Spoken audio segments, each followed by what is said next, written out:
For my TED Talk, I'm going to be talking about how we judge ourselves and how we judge each other. So, to start off, I'm going to ask you a question. When you meet someone, what's the first thing that you think of? What's the first thing that comes to your mind? Naturally, since you haven't gotten to know them yet, you can't judge them based off of their personality, so you judge them based off of their looks.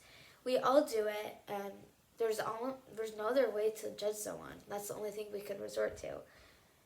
But society has gotten to a point where we're judging each other way too harshly. Where it's gotten to a level where it's almost not fair to each other and to ourselves because we're judging ourselves so harshly, we're judging each other so harshly, and it's just this vicious cycle. I'm 4'10", I'm short, that's obvious, and it's also obvious that I'm treated differently, I'm perceived differently, and it gets to me. It's something I'm self-conscious about.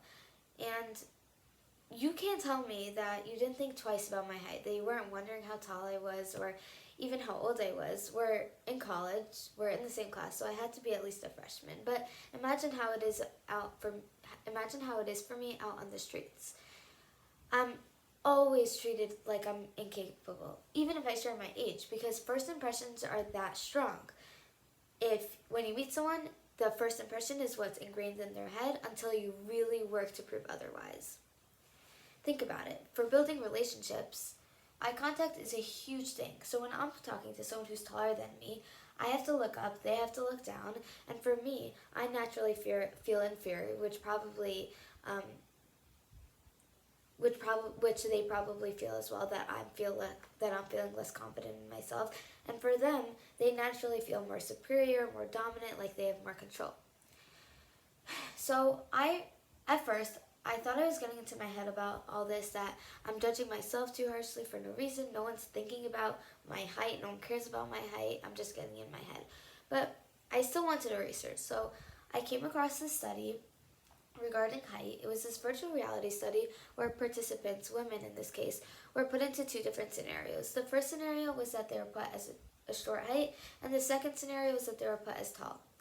Every single participant coming out of the first scenario where they were short came out saying that they felt more vulnerable, that they felt more intimidated, that they felt like they were less than, and that proved exactly my point. I wasn't getting in my head. First impressions and the judgments of each other is so strong that it's affecting how we feel about ourselves. So that got me thinking. That got me thinking about self-conscious in a generalized sense. Height is very specific to me and to whoever's short or to whoever's self-conscious about their height. But what about self-conscious in a generalized sense? Because I know feeling self-conscious is an issue a lot of people face. But what I didn't realize was how big of an issue it was. 87% of people are self-conscious about something of their bodies. That's 9 in 10 out of people. I was so taken back by this number because I was not expecting this. And it really got me thinking about how we feel about ourselves, because society should not be run by our self-consciousness about our confidence level. The fact that 9 in 10 out of people are self-conscious about something about their bodies, we have to find the source so that we could solve this issue, because we can't move on like this. So that got me thinking about what's the cause of this issue? Why are we feeling so self-conscious about ourselves? Who's setting these standards?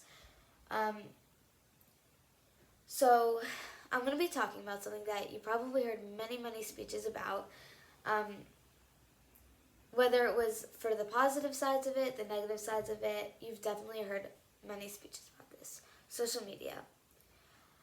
For the purpose of the speech, I'm not going to deny that there are positive sides of social media, because there are, and we could talk about those later, and we will. But for the purpose of right now, the negative effects of social media is they're overtaking the positive sides of it, and we can't let this happen. We scroll through social media constantly. When we wake up, throughout the day, when we go to sleep, when we're in bed at night, we're scrolling through social media. So it's bound to affect us. Now we have to look at whether it's affecting us positively or negatively. We are self-conscious because of social media, and let me tell you why. The posts you scroll through on a daily, for hours upon hours, they're not real. The majority of those pictures that you're scrolling past are not real.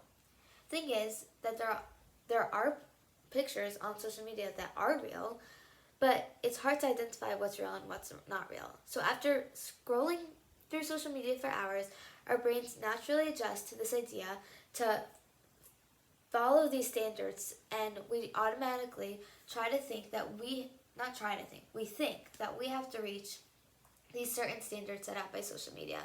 The standards that influencers are setting out based on photoshopped and edited photos. We can't let that happen, because if they're editing, then that means that it just reinforces the idea that these standards set out by social media are not attainable, they're unrealistic, and they're even unhealthy to try to reach.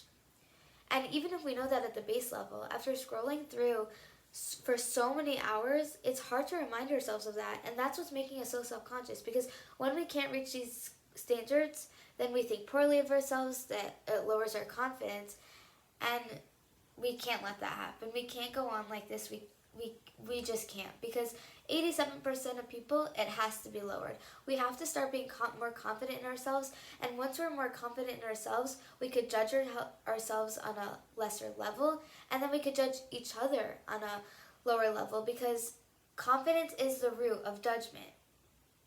Confidence is the root of judgment.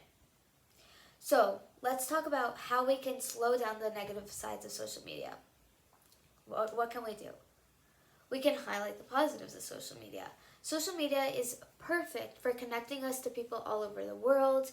It's great for educational purposes. If you want to follow accounts that's either giving you the news or just random facts, just anything educational for educational purposes, that's great. So let's highlight those. And how can we highlight those? We can do two things. One, we can follow less people, or only follow accounts that will benefit us in a positive way. Of course, follow your friends, keep up with them. It's nice to keep up with your friends to see what they're up to. And then you can also follow accounts, like I said before, that are educating you, that are benefiting you positively.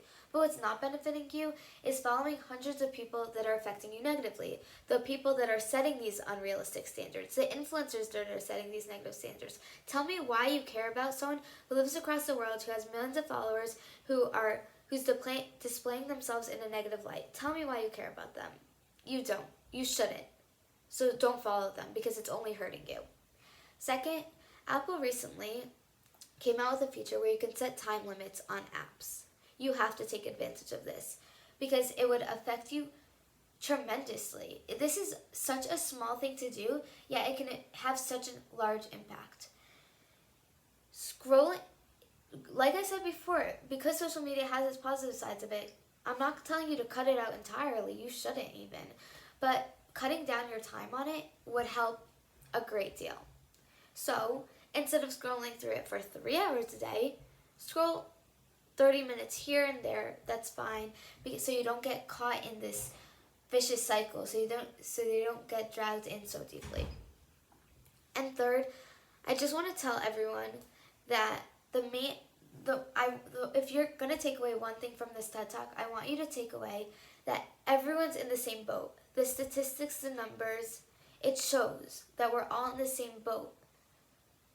And because we're all in the same boat, we just have to start being more confident in ourselves.